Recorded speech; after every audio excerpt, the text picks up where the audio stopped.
আসসালামু আলাইকুম প্রিয় ভিউয়ার্স, আশা করি সবাই খুব ভালো আছেন। আলহামদুলিল্লাহ আমিও খুব ভালো আছি। আজকে আমি সংক্ষেপে দেখাবো একটি ইউনিটে ইলেকট্রিক্যাল কাজ করতে গেলে কি কি ম্যাটেরিয়ালসগুলো লাগে। যেমন সেক্ষেত্রে আমরা ফার্স্টে দেখি কস্টিপ। কস্টিপের কাজটা হচ্ছে সুইচ লাগানোর সময় লুপিংগুলো করার জন্য এবং ডিবি ট্রেসিং এর সময়।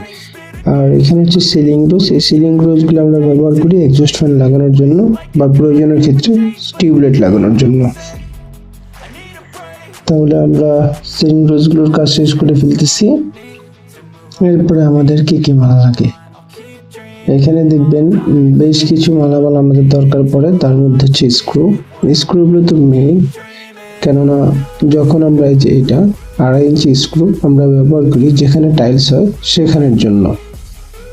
আর এই যে স্টার স্ক্রুগুলো এগুলো হচ্ছে লাইট হোল্ডার, এগুলো লাগানোর জন্য আমরা ব্যবহার করে থাকি। কেবলটা এগুলো হচ্ছে যখন ডিবি ড্রেসিং করি কেবলগুলোকে অ্যাডজাস্ট করার জন্য ব্যবহার করি। আর এই স্ক্রুগুলোকে আমরা ব্যবহার করি ফ্যান হুকগুলো বা ফ্যান কভারগুলো লাগানোর জন্য। রাল প্লাগের কাজটা বুঝতেই পারতেছেন।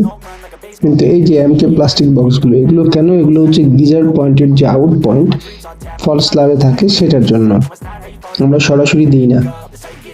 ফলস কভার যেখানে প্রয়োজন পড়বে না সুইচের সেখানে দিয়ে দিবে। এই জিনিসটা অবশ্যই সবাই চিনেন, এটা হচ্ছে ফ্যান কভার। এছাড়া এখন আমরা মূলত দেখবো হচ্ছে আমাদের অন্যান্য জিনিসগুলো কি লাগে। বাকি স্ক্রুগুলো এগুলো প্রয়োজন নেই এখন দেখানোর জন্য। এটা হচ্ছে আমাদের টিপি সার্কিট ব্রেকার, যেটা হবে মেইন সার্কিট ব্রেকার।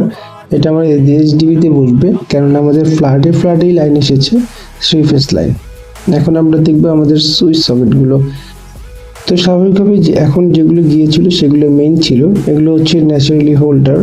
এটা অবশ্যই যখন কাজ করবেন গুনে গুনে বলে দিতে পারবেন কয়টা হোল্ডার লাগবে, কয়টা টিউব সুইচ লাগবে। তাছাড়া এগুলো হচ্ছে বাকি সার্কিট ব্রেকারগুলো, সো এগুলো গুনে দিতে পারবেন। এই যে লাইটগুলো দেখতেছেন সারফেস দ্য প্যানেল লাইট, এটা আমরা নর্মালি সিলিংয়ে যদি কোথাও লাইট হয় বা টয়লেটে এবং বারান্দায় সিলিং লাইট হিসেবে ব্যবহার করতেছি। তো এটা স্বাভাবিকভাবে 8টা হবে, 10টা হবে, 9টা হবে, এটা গুনে গুনে দিতে পারবেন। যে যখন কাজ করে তখন সেটা সম্পর্কে জানি। আচ্ছা, এখানে যে সুইচ সকেটগুলো সেগুলোর মধ্যে এই কোম্পানির সুইচ সকেট দিয়েছে সুপারস্টারের। তো দেখতে পাচ্ছেন এটা হচ্ছে রোজ সিরিজের। এখানে মূলত কর্নিং বেল পুশ, যাই হোক এটা হচ্ছে 4 গ্যাংয়ের একটা সুইচ, এটা বেল পুশ। এইভাবে বাকি সুইচ সকেটগুলো অ্যাজ ইউজুয়াল যেভাবে সবসময় সব জায়গার জন্য যেভাবে থাকে সেভাবেই আছে। তো এই জিনিসগুলোই লাগে মূলত আমাদের একটা ইউনিটে ইলেকট্রিক্যাল কাজ